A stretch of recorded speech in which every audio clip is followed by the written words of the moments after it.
Au commencement était le rêve. Le rêve s'est fait verbe et le verbe s'est fait chair. Mon idée au départ, c'était de reproduire la baignoire en miniature. C'est-à-dire, je me suis dit que je vais garder ici tout ce qu'il y a dans la baignoire. La passion pour l'écologie de cet ancien journaliste ne date pas d'aujourd'hui. Enfant, déjà, j'étais passionné de la plante. Je me souviens que je creusais des petits trous, je prenais des petits goujons dans la rivière, je mettais là-dedans, bien sûr. Il se faisait dévorer par des fourmis. Et que mon premier jardin, je l'ai fait, je crois, 8 ans. Et il a fallu du temps et du labeur pour parvenir à ce résultat. Quand je suis arrivé ici, déjà, il n'y avait rien. Tout ce que vous trouvez ici est planté. Alors, ça commence par les pierres. Un jour, je suis en train de rouler avec mon fils. Je trouve que il y a des pierres particulières parce qu'elles sont plates. Chez nous, c'est difficile de voir des pierres comme ça. Elles sont plates. Et quelquefois, c'est comme des briquettes. Et je me dis, mais on peut les ramasser et en faire quelque chose.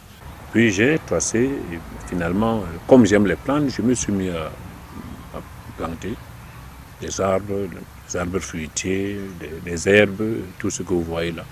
Et l'idée d'un bassin était dans ma tête depuis l'enfance.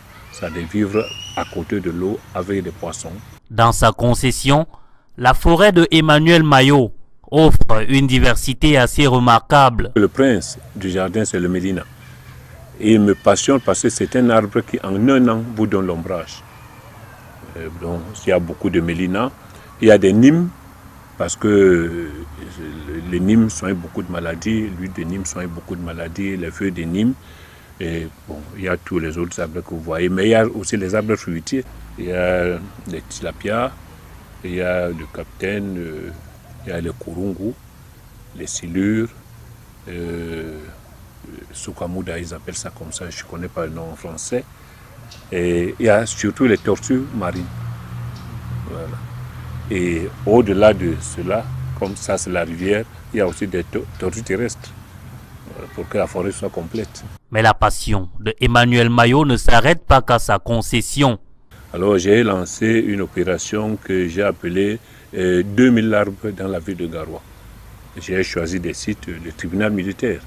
Vous verrez des arbres là-bas, nous les avons plantés à l'époque. Il y avait le lycée de Djamboutou et à l'école maternelle, l'école publique de Djamboutou. Au-delà d'offrir un cadre où il fait bon vivre, cette forêt a aussi en son sein des plantes médicinales. Ça c'est le coton. Vous prenez une dizaine de feuilles, vous les lavez, très bien, vous mettez dans un litre d'eau, vous faites bouillir, vous en buvez 2 ou 3 verres, pendant 2 ou 3 jours, les amis vous fichent le camp. Et Emmanuel Maillot l'assure, chacun à son niveau est capable de grandes choses. Si on se met dans la tête qu'il faut le faire soi-même, vous voyez, comme je vous l'ai dit, la cour par exemple, je l'ai pavé de pierres que j'ai ramassées à gauche et à droite et de mes enfants. Et je les placé une à une. Il invite tous ceux qui aimeraient planter des arbres à se rapprocher de lui pour faire de Garoua une forêt.